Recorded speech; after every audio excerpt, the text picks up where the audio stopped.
Hey Ronan, just want to check in. I'm in Guanajuato right now, in the heart of the historic Centro, which is a UNESCO World Heritage Site.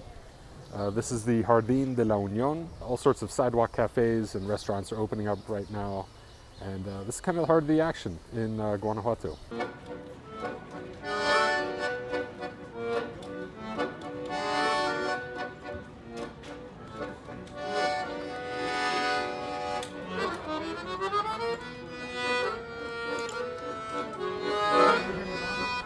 As you can see, the Centro of Guanajuato, which is of course a Spanish colonial city, has UNESCO World Heritage protected status.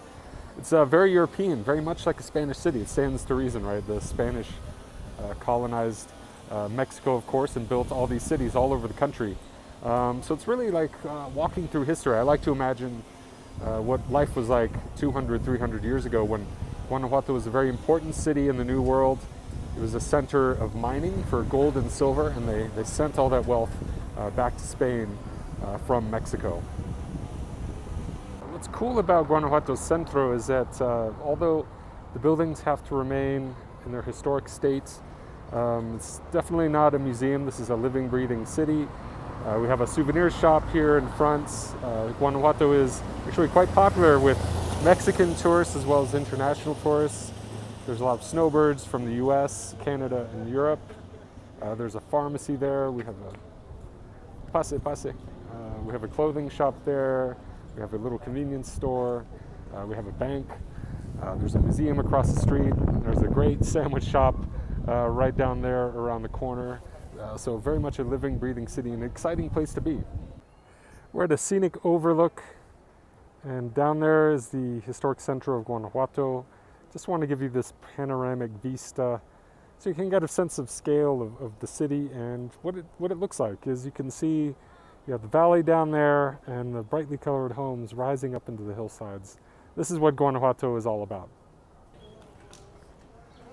So just a word about real estate in a town like Guanajuato. It's a good-sized town, somewhat popular with tourists and expats, but nowhere near the level of places like San Miguel de Allende, Puerto Vallarta, the Riviera Maya, Los Cabos, things like that. All those regions are very well represented online with real estate websites, lots of real estate agents, often expats working there to help you find properties. In a place like Guanajuato, not so much. There are real estate offices, there are real estate agents, but not very many. They don't maintain a lot of listings online. You really have to dig deeper.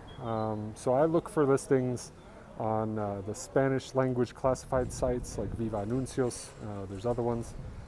I have looked on a few real estate sites here. There's at least one that kind of caters to expats, but even that one only has about 20 different homes in Guanajuato, and about half of them are in the Centro Histórico. The other half are out in the suburbs.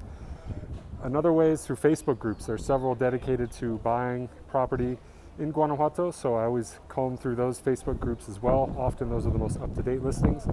And like today, you just have to pound the pavement. You just have to get out there, look for sale signs in windows to see what properties are available. Write down the number, give them a call, and see what the asking price is.